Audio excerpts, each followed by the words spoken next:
Привет! На днях самопровозглашенный глава белорусского государства опять решил показать всем окружающим собственное слабоумие и заявил, что Беларусь могла бы сыграть роль третьей силы в конфликте России и Украины. Цитата. «Не совсем понимаю украинцев, зачем им обострять отношения с Беларусью. В этой ситуации, когда два государства, один народ фактически, столкнулись лоб в лоб, всегда нужна третья сила. И в данном случае так вырисовалось, что Беларусь и России нужна будет такая миролюбивая, спокойная, и Украине». Так отметил диктатор, принимая очередные никому давно не интересные кадровые решения. Видимо, усатый таракан стал слишком забывчив, но, к счастью, люди все помнят. Из тонущей лодки убежать уже не удастся, выбор был сделан намного раньше. Лукашенко знает, что летит в пропасть вместе с Путиным в одной упряжке и поэтому пробует убедить всех, что он не причастен. Потому что весь цивилизованный мир знает, что режим Лукашенко – соучастник войны на стороне России. Белорусские войска заходили на территорию Украины, в том числе было зафиксировано их пребывание в Ирпене и Буче. Да, справедливости ради нужно уточнить, что они вели себя менее агрессивно и не участвовали в геноциде местного населения.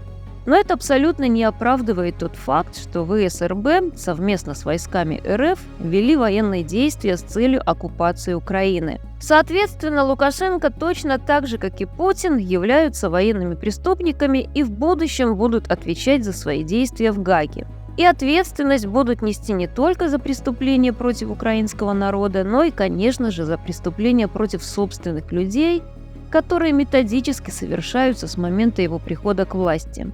Поэтому все свои влажные мечты, что Беларусь может быть третьей стороной, можно засунуть назад в ящик своих бредовых мыслей и идей.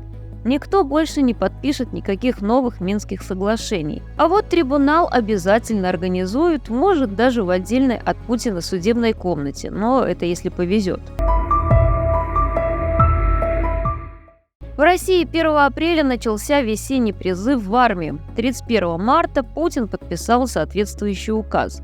Очередная волна мобилизации затронет еще большую часть населения. Власти еще больше закручивают гайки, подстраивая законодательство под жесткий контроль над населением. В Москве уже этой весной призывникам могут запретить выезд из страны. Новый механизм ограничений может коснуться и мобилизованных. Нынешний весенний призыв в России является первым призывным циклом, в котором Министерство обороны России будет привлекать на службу мужчин в возрасте от 18 до 30 лет и является самой масштабной призывной кампанией за всю историю, в ходе которой будет мобилизовано 150 тысяч призывников. Помимо электронных повесток, также в Москве появился единый пункт призыва, где начнут вести электронный реестр воинского учета. По данным правозащитников, туда уже свозят для оцифровки личные дела призывников со всей столицы.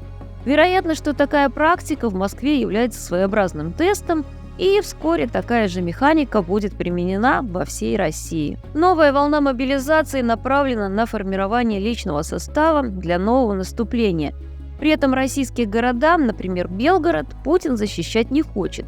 Он хочет отправить как можно больше россиян на убой ради захвата новых территорий. В результате новой волны мобилизации Россию ждет очередной спад экономики. Казна Кремля пустеет из-за специальной военной операции, которая обходится примерно в $300 миллионов в день. Все социально ориентированные расходы максимально ужаты, деньги идут в основном на военные нужды. Копилки на черный день в Фонде национального благосостояния объемом в $135 миллиардов, всего 58 миллиардов хранится в ликвидных активах, долларах, акциях и облигациях, а остальные средства в основном в китайской валюте и золоте. В прошлом году Путин вывел из фонда $38 миллиардов, еще один набег может опустошить его. Переход российской экономики на военные рельсы грозит ее перегревом, за которым дальнейший устойчивый рост исчерпывает себя и начинается рецессия.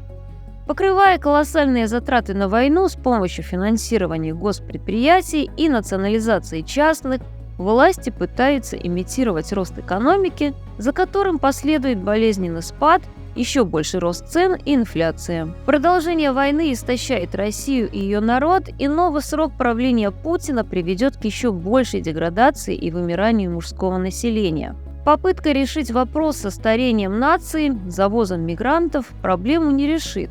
Более того, такой подход создает новые, гораздо более серьезные проблемы, что наглядно показала трагедия в Крокус-Сити-Холл. Летом прошлого года Госдума уже приняла закон, разрешавший привлекать школьников старше 14 лет к обязательному физическому труду. В стране есть дефицит квалифицированной рабочей силы и инженеров. Попытки Путина мотивировать россиян к улучшению демографической ситуации и стимулировать повышение рождаемости дополнительными выплатами не дают результат. В то время, пока Россия стабильно теряет свой генофонд на войне. С начала СВО потери российской армии составили более 440 тысяч человек. Было безвозвратно потеряно около 7 тысяч единиц танков и более 13 тысяч боевых бронированных машин, 672 единицы самолетов и вертолетов, а также 26 кораблей Черноморского флота, говорится в подсчетах независимых экспертов. Путин завел Россию в патовую ситуацию, стремясь продолжать войну и при этом сохранить российскую экономику. Либо власти прекращают убийственную для России войну, либо все сферы жизни страны будут неизбежно деградировать. Ровно 2 года назад, в начале апреля 2022 года, вооруженные силы Украины одержали первую выдающуюся победу над российскими захватчиками, заставив их с позором бежать из Киева и севера Украины в целом. Кремль тщательно планировал наступление на Киев, бросив туда свои лучшие силы – морскую пехоту, спецназ и десантников, считавшихся элитой войск РФ. Всего 9 батальонных тактических групп российской армии утром 24 февраля начали вторжение на братскую Украину. Еще 10 батальонов остались в резерве в братской Беларуси, в Гомельской области, вблизи белорусско-украинской границы, готовые в любой момент поддержать коварное наступление в тыл украинских защитников. Рашисты пытались продвинуться к Киеву и с другой стороны Днепра, по Черниговщине до Броваров. Всего российскую группировку в Киевской области можно оценить в 25-30 тысяч военнослужащих. План рашистов заключался в захвате Гостомельского аэропорта, после чего там могли бы высадиться солдаты и техника для нападения на Киев. История циклична. Полвека назад Москва решила наказать народы Чехословакии за желание быть свободными и выбрать свой собственный путь. В сегодняшней истории Кремль решил сделать то же самое с украинцами. Однако на этот раз планы кремлевской верхушки провалились. На пути их реализации встал украинский народ. Это удивило не только Москву, но и весь мир. Украина выстояла, и украинский народ вот уже 3-й год сдерживает полномасштабное вторжение РФ, а в целом 11-й год неисчислимые полчища варваров, врывающихся в цивилизованный мир и пытающихся основать свой русский мир. Освобождение Киевской области украинской армии дало украинцам возможность успешно защитить свою страну. В то же время защитило и всю Европу, дало ей возможность укрепиться, подготовиться к возможному последующему столкновению с российской угрозой. Произойдет ли это, будет зависеть от реакции Европы и мира на агрессию Москвы в Украине. Подумайте и сделайте правильные выводы, ведь ваше будущее зависит от того, что вы делаете сегодня. Друзья, пишите комментарии, делитесь своими мнениями, подписывайтесь на канал и следите за новыми выпусками.